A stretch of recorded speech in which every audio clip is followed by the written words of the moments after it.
আওয়ামী লীগ সরকার পতনের ১.৫ বছর পর জাতীয় সংসদ নির্বাচন হচ্ছে। এবার একই সাথে সাধারণ নির্বাচন এবং গণভোট অনুষ্ঠিত হবে। কিভাবে একই সাথে দুটি ভোট দেওয়া হবে তা নিয়ে সাধারণ ভোটারদের ধারণা খুবই কম, বিশেষ করে গ্রামাঞ্চলে। অনেকের মনে প্রশ্ন, ভোটের দিন দুটি ব্যালটেই কি ভোট দেওয়া বাধ্যতামূলক? কেউ চাইলেই কি শুধু একটি ভোট দিতে পারবেন? এই বিষয়ে নির্বাচন কমিশন স্পষ্ট করেছেন, ভোটারদেরকে দুটি ব্যালটই নিতে হবে। তবে চাইলে তিনি একটিতে ভোট দিয়ে অন্যটি ফাঁকা রাখতে পারবেন। ফাঁকা ব্যালটটি গণনার সময় বাতিল ভোট হিসেবে গণ্য হবে। গণভোট সংক্রান্ত এক পরিপত্রে ইসি জানিয়েছে, সংসদ নির্বাচনের জন্য ব্যবহৃত স্বচ্ছ ব্যালট বাক্সই গণভোটের ক্ষেত্রেও ব্যবহার করা হবে।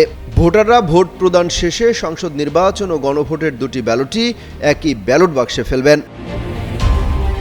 পড়বো না কারোর প্রলোভনে, ভোট দিব নিজের ডিসিশনে। ক্লিয়ার আপ হাতে হয়ে যাও ফুরফুরে ভোটার। তবে অনেকে ভোট না দিয়ে পকেটে করে ব্যালট নিয়ে চলে আসেন, এমনটা আইনত অপরাধ। কোনোভাবেই সুযোগ নেই কেন্দ্র থেকে ব্যালট পকেটে করে নিয়ে আসা। এমনকি গোপন কক্ষে গিয়ে ছবি তুলে তা সামাজিক যোগাযোগ মাধ্যমেও ছাড়েন অনেকে, সেটাও আইন বহির্ভূত। ইসি সচিব জানায়, একটি ব্যালট নেয়ার কোনো সুযোগ এবার থাকছে না।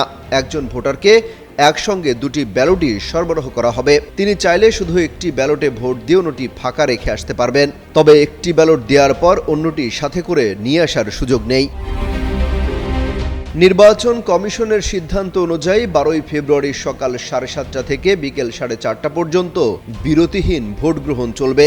একই দিনে দুটি ভোট অনুষ্ঠিত হওয়ায় ভোট গ্রহণের সময় 1 ঘন্টা বাড়ানো হয়েছে। এবারের নির্বাচনে সংসদ নির্বাচনের ব্যালট হবে সাদা কালো রঙের এবং গণভোটের ব্যালট হবে গোলাপি রঙের। সারা দেশে 42,000-এর বেশি ভোট কেন্দ্রে একযোগে ভোট গ্রহণ অনুষ্ঠিত হবে। ভোট গ্রহণ শেষ হলে প্রিজাইডিং কর্মকর্তা প্রার্থীদের পোলিং এজেন্টদের উপস্থিতিতে 2 ধরনের ব্যালট আলাদা করবেন এবং পরে আলাদাভাবে গণনা করবেন।